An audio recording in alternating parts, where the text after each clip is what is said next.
October 6, 1948, 1:12 in the morning. Ashgabat, capital of Soviet Turkmenistan. In a central committee building in the heart of the city, a Soviet geologist named Dmitry Nalivkin is standing at an open window. He is here for a late-night government meeting. Outside the window, the city is asleep. 150,000 people. 6,000 kilometers away, the Berlin Blockade is in its 105th day. The Cold War is at its breaking point. At 1:12 a.m., the ground beneath Ashgabat begins to move. 2 shocks, seconds apart. The shaking lasts for exactly 10 seconds. When Dmitry Nalivkin comes back to consciousness, he realizes something strange. He is still standing, still at the open window, still holding the wooden frame in his hands. He looks out. His verified words, recorded later, are these. Instead of a dark, transparent, starry night, there was an impenetrable Milky-White Wall in front of me.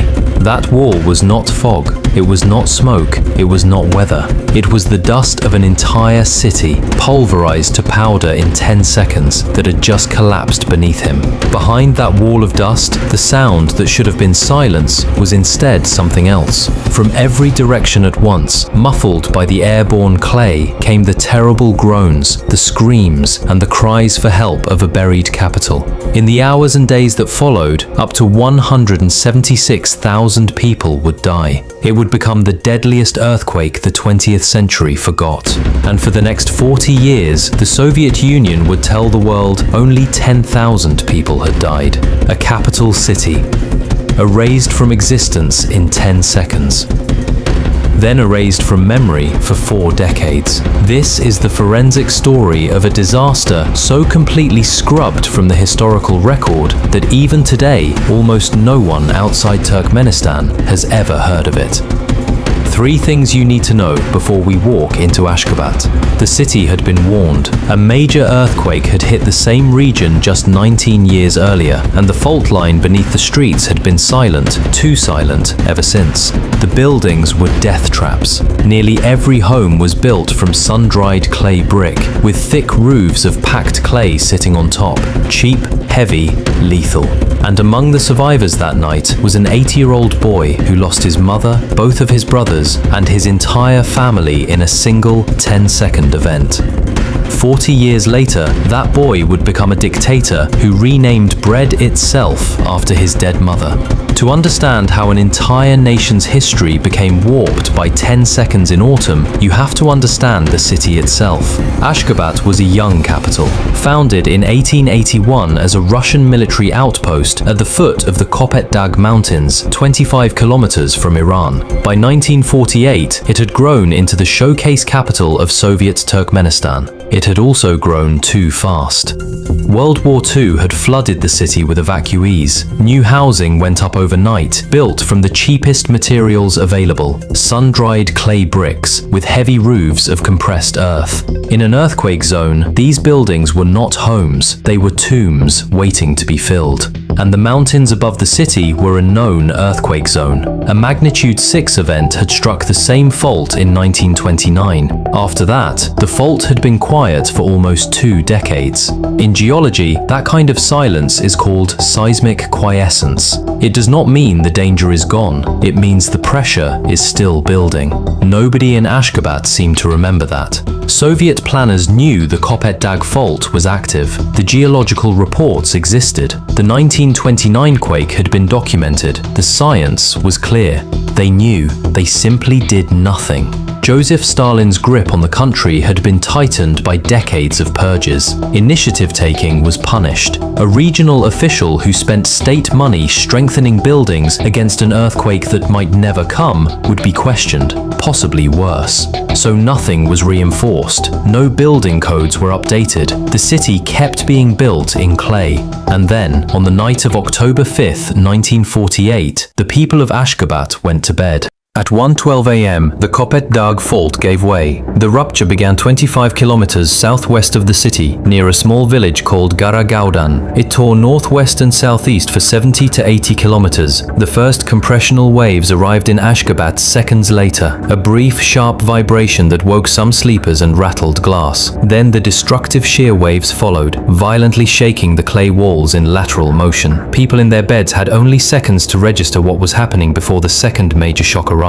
The heavy clay roofs came down. They did not crack. They did not fall in pieces. They pancaked, entire rooftops collapsing as single solid sheets onto the people sleeping beneath them. 98% of the city's buildings were destroyed. Schools, hospitals, factories, homes, all gone. The aerodrome's runway cracked. Freight trains were thrown from their tracks. 40 surrounding villages were reduced to debris. In Kurugaudan, the ground force was so violent that heavy steel water pipes were sheared and shoved over one another, telescoped by up to 3 meters. The whole event lasted 10 seconds. In the moments after the shaking stopped, Ashgabat was silent. Then survivors began to crawl out from the rubble of their own homes. And as they did, they noticed something that did not make sense. The night sky was gone. In every direction, a thick white wall of dust, the pulverized remains of tens of thousands of homes, had filled the air. It blocked the stars. It muffled the sound. It coated the lungs of anyone still breathing. Conditioned by 3 years of Cold War propaganda, many survivors emerged from the ruins believing the city had been hit by an American atomic bomb. It was not a bomb. It was their own city, ground into powder. Of the survivors, approximately 30,000 had life-threatening injuries, crush wounds, internal bleeding, severed limbs. Half of them would die in the days that followed, not from the earthquake, from the absence of medical care. A wounded flight mechanic named Yuri Drozdov crawled through the darkness to the airfield. He reached an Ilyushin transport plane that had survived the collapse. He climbed inside, switched on its onboard radio, and broadcast the first distress signal, picked up nearly 2,000 kilometers away in Sverdlovsk. For most of Ashgabat, help would come too late. In the village of Gypjak, on the outskirts of the city, a 35-year-old woman named Gurban Sultan Ece died when her clay-walled home collapsed onto her bed. 2 of her 3 sons died with her, Mohammed Murat, age 10, and Niyazmirat, age 6. Her husband Atamirat had already died years earlier, fighting in World War II. Only one member of the family survived. He was 8 years old. His name was Saparmurat Niyazov. Pulled from the rubble that morning, he was placed in a Soviet state orphanage. He had lost his mother, his brothers, his father, and his home in a single night. 43 years later, in 1991, that orphaned boy would become the first president of independent Turkmenistan. He would rule for 15 years. He would erect a 12-meter golden statue of himself in the center of Ashgabat that rotated to follow the sun.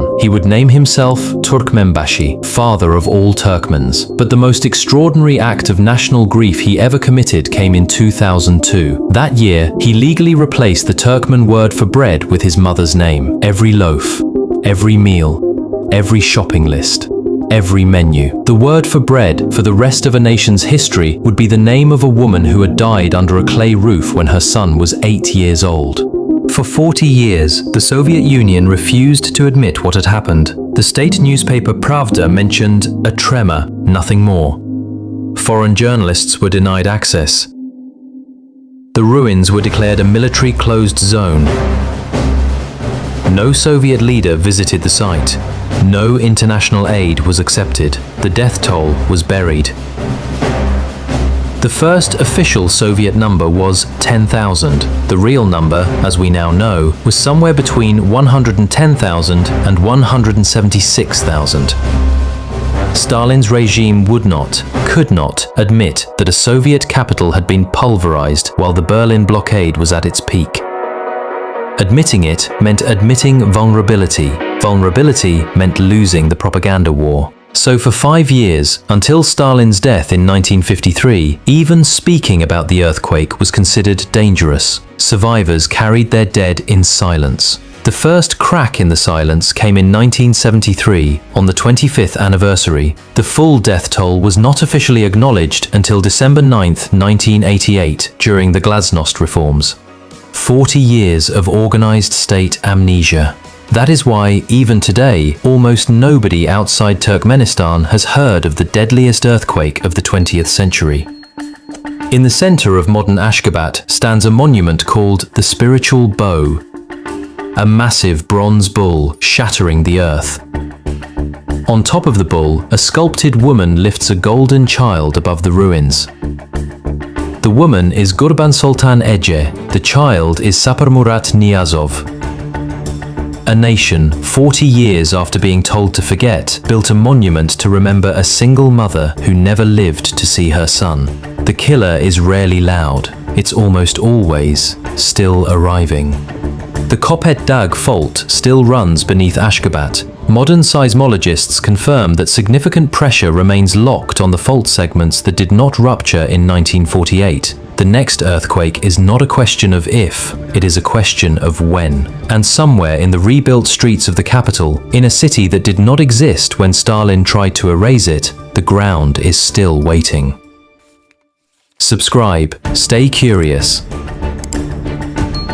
And the next time someone in power tells you a disaster was smaller than the numbers suggest, remember Ashgabat.